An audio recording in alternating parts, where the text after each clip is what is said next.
they ended up telling me they got an idea for a nickname, Nightmare. I stuck with it to this day. Okay. So really quickly, 2012 and 2013, you went back to WSB. How did those opportunities come about? I mean, was it from the performance against Slam, or did you have to earn that, or how did those opportunities present themselves? That actually came about from the performance with Slam. Even though I lost that fight also gave me a lot of exposure because you did some good things in it. I thought you had his number in a way, and now that you're telling me that, I mean your stamina look like that's what caught you. Yeah, the stamina is basically what caught up to me. And if I'm not mistaken, like the end of the second round, I got to trying to hold back punches because I didn't want to get too tired. And by the time I actually figured out how he was fighting, I was already too tired to actually do what I needed to do to even get the victory out the way. But that fight had its pros and cons. Like a lot of people hit me up after the fight, wanting to do business and everything. A lot of promoters contacted me about turning officially pro and everything like that. So, and it also opened my eyes as far as like what's really out there as far as like the competition. Right. Okay. So you went back in 2012, like I said, Ukraine, and then 2013 London. 2013 was the bad cut. We don't have to spend time on the Ukraine fight, but with the London, that's some real adversity to sustain a cut that severe. But you didn't miss a beat. I didn't see you, I didn't see you look for an out or anything. You came out for the first 30, 40 seconds and really tried to put some heat on, what's his name? Capo Arrow. Now, are you watching out for him too to see if that's a chance for a reunion? With him, I'm not really worried about like getting back, like trying to get a rematch with him or nothing of that sort. Because for real, I clearly won that fight. Like how they did it was like a country favorite. You feel me? Like right. If you watch that fight, like the first round, I clearly won. Like I actually like you to count how many times he landed a punch, and that was probably like 2, right? If that. So, and then the second round, like you said, I came out even stronger, trying to get him out, like trying to end the fight early and everything like that. And then the crazy thing about that is they was actually trying to stop the fight. Like the referee brought me to the doctor and whatever, and the doctor was looking at the cut. He told me, he was like, "Can you see? I got blood pouring in this eye, like in my right eye." And then I'm like, one eye open, one eye closed. Like, yeah, I can see. Like, come on, let us finish fighting. Right. So he like, all right, let's go. So when we squared back up, I got this eye, my right eye closed, and I'm basically like positioning him in the center with my left eye, but at the same time I'm like keeping him in the center mass and still throwing good hard punches. Went back to the corner. This is my first time working with this coach. So now, who was that? Or do you that was Coach Bashir. Okay. He was that Olympic. The bald-headed? Yeah. Okay. He was one of the Olympic coaches and everything. That's what I was trying to get a feel for. Like, what's the rapport with you and this trainer? I didn't know if that was a local cat or somebody that had been with you, but the fights that I watched, it just didn't seem like some of the coaching that I watched and the interaction, it just seemed a little distant or something. Yeah. So that was our first time working with each other. Okay. I actually surprised me with the outcome of how I was trying to do the fight, because when I came back to the corner, he was telling me like, "Jeff, we got to stop the fight. Like the cut is above your eye and like it's gonna mess up your vision." Uh-huh. I told him to throw some Vaseline at it and like, let's go. Like I'm gonna try to get him out this round. So he's like, "You sure?" I'm like, yeah, come on, like just fill it with Vaseline, like just stop the bleeding, right, and everything. So I guess I showed him my heart that fight and everything, because we had to talk a few times after that, and like he brung it up a few times, telling me that like that's like heart is one of the few things that you can't really teach a fighter. Exactly. So, all right, so let's get back to the actual pro stuff. You did mention that the 2 losses. And I just before we do move on, that Arrow, I had to do a double take because they had the scoring up there a little differently than we see in the States. But I couldn't believe that they gave that boy the first round, so that let me know something was even the second round. Yeah, something was off right there. But anyway, we are where we are. That it actually it showed showed me a lot because like it showed me that even in the pros, like because I got robbed a couple times in the amateurs too, but I doubled back and fought them again, and ended up smashing on them in the amateurs. So with the semi-pro thing doing the same thing, it kind of showed me like, okay, ain't nothing gonna change. Like, just tighten up and don't let it go to the judge's hands. Right. So then, at the same time, when they gave him his after the post-fight interview, he kept it honest with him. Like, they asked him like, how does it feel to get your first WSB win against an amateur, like a top amateur from the USA? His exact words was, I wanted to win, but I didn't want to win like that. That wasn't a fair win. So they actually cut his interview short, like mad short. Right. So I actually respect him for that, like for keeping it honest about it. I saw him looking at his corner a few times, like, I don't really know how to really accept this victory. So I give you some credit for that. So get into these 3 fights before we talk about March 19th out at Trent Arena. Andrew Rogers was the first. No, that was the last fight. So your first fight was a draw. Right, against Rick Graham. Where's he fight out of? I think he's from Michigan. Okay. So what's your thoughts on these? You mentioned to me that you clearly won them. And my whole question at the end of it is, do you think, because you told me you weren't really affiliated with any manager or promotional team just yet. So my question was, would you fight at the higher weights as an amateur?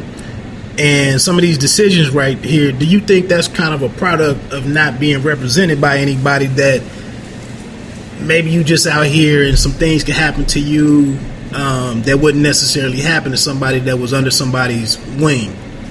Not for real, because like the Rick Graham fight, I have to actually say that I wasn't really focused on that fight. Like I was up until when I got in the dressing room and everything, and then I ended up finding out that a childhood friend named Robert Abshire died in a motorcycle crash. Okay. So when I got that phone call, basically my mind went somewhere else. Like I wasn't really focused the same day. Okay. The same day as the fight. So my mind basically went blank for a hot second. The whole time I was fighting. Who passed that information to you? I mean, it came directly to you? My father figure, my pops. Okay. Because he was basically like a father figure to me and him. So that was basically like a brother through him and everything. So like the whole fight, I was basically thinking about that, like thinking about him and everything.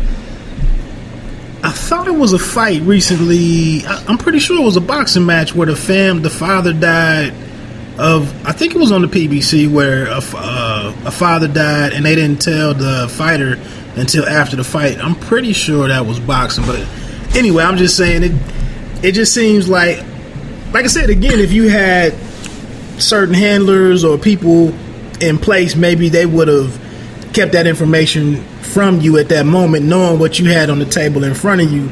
You know, no disrespect or anything toward your friend, but that's kind of something very heavy to drop on somebody that's getting ready to get in the ring for their first fight. Right. Like, a lot of people don't know that.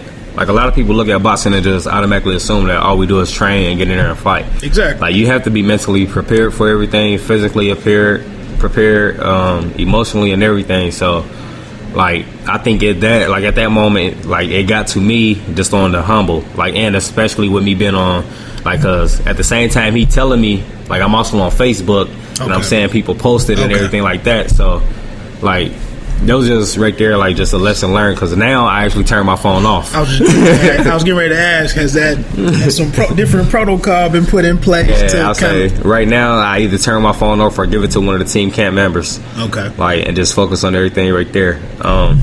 So you got through that one with the draw.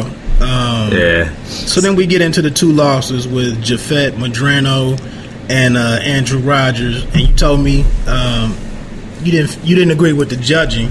So take me through both of those if you can, really quickly. The fight with Lafette, that fight was, I have to actually say that fight was close, but I think I had leeway as far as like everything that was going on with the fight. These were both 4-round fights, right? Right. With that fight, me and him wasn't even supposed to have fought each other. I ended up coming in at 147 for a fight, but my opponent backed out. He came in at 154 for his fight. His opponent backed out. So basically, it was like if we don't fight each other, the card will be scratched. Right. And then I already sold like a lot of tickets for the fight and everything like that. So I didn't want all my fans and supporters to come down there and then have to get a call like the fight's off, the fight canceled, et cetera, because a lot of people made plans and called off already for work for that fight. The fight was pretty explosive fight and everything. One thing that kind of like was like threw a rock through the glass house. My amateur coach, Kenny Milliner, he was in the other fighter's corner. So that's kind of shaky to me and everything. So like first time actually seeing him like in the corner against me. Right. So that kind of threw it for a loop and everything. But I still say like for real that I won that fight. A few people, well, I have to actually say almost everybody down there would say the same thing. They told me to basically call the commission, like see if they could look at the fight and everything like that. But I wasn't really too worried about it because like another lesson learned. Right. And then with the fight with Andrew, that fight was crazy too. Like I have to actually say he won the first round of that fight, but the second, third, and fourth round, I have to say I basically dominated him with the rest of that fight right there. And then he was actually the promoter that threw the fight. He was actually his fighter. Okay. So, but then the crazy thing is, even the promoter told me that, like, came up to me after the fight, told me I won the fight. He wanted me to fight on this card some more and et cetera. But we actually trying to get a rematch with him for the fight down here in Dayton. Okay, so you don't have an opponent named for March 19th at this time? As of right now, no. We basically focusing on trying to get him back. Now, where is he fighting out of? He's from Indianapolis. Okay. I personally don't think he's going to take the rematch. Just being honest. Got you. So, let's get to that, man. Are you currently training and in preparation for that fight? Yes, we started. 100% or? We started training camp with that about 4 weeks ago. Okay. So you've been in there. We fighting at 147. We got my weight down already and everything, so just kind of sharpening up, working on speed, condition, and everything like that. So we're pretty much about ready. You know where you are as far as which fight? I saw there was a Maze kid or something that kind of had some. He was kind of mentioned as maybe one of the feature fighters. You know, if you're going up first, second, third fight, because it's a total of 8 bouts. Right. Is that what it? Okay. You know where you fit in that, or does it even right matter? Now, you don't seem like a guy that matters about. Nah, it don't really matter, like, because like at the end of the day, like the fight's still gonna happen. Exactly. So the order of the fight, it don't matter. I just hope that everybody get the wins. Like everybody in our stable get a win. Daquan Mays, he is fighting on it. He's probably making his. I think it's gonna be his pro debut. Right. He's a sharp fighter out of Dayton, Ohio. Did good in the amateurs, got a great amateur career and everything like that. So I'm pretty sure he's ready to step it up a notch. Now, who are you training with or training under for this fight? Craig Thurman and Coach Ron from Trotwood, Prime Performance Gym. Okay. Prime Performance. Man, so yeah, like I said, it was just awesome to find out about this event. Like I said, I'm trying to bring Milton on. He mentioned trying to get Chris, but you know, I'm just trying to talk about Pearson Promotions. Any pressure fighting in front of somebody like Buster Douglas? You haven't met him before or anything, or? Yeah, I met him a few times when I was fighting in this tournament down there at the Ohio State Fair. I don't know exactly if he remembered me or not, because at the press conference, all we did, like, we just spoke to each other for real. So it's not really any pressure like that. Like with that part, it's kind of like whoever I fight in front of, then so be it. Like it's not no type of pressure on my shoulder or anything like that. I just hope I put on a good show for him. Right. Now, how was what was the size of the crowds in any of these first 3 fights with Graham, Madrano, and Rogers? Were those bigger than the fifth, third crowd that you mentioned? Not at all, actually. Like the first fight, the fight against Graham, was a couple hundred people down there. The fight against LaFat, I have to honestly say, like out of about 800 people that was in the stands, after I fought, about 750 of us left and went out to eat. So we had a crazy following down there at that fight. Okay. The fight out there in Indianapolis against Andrew,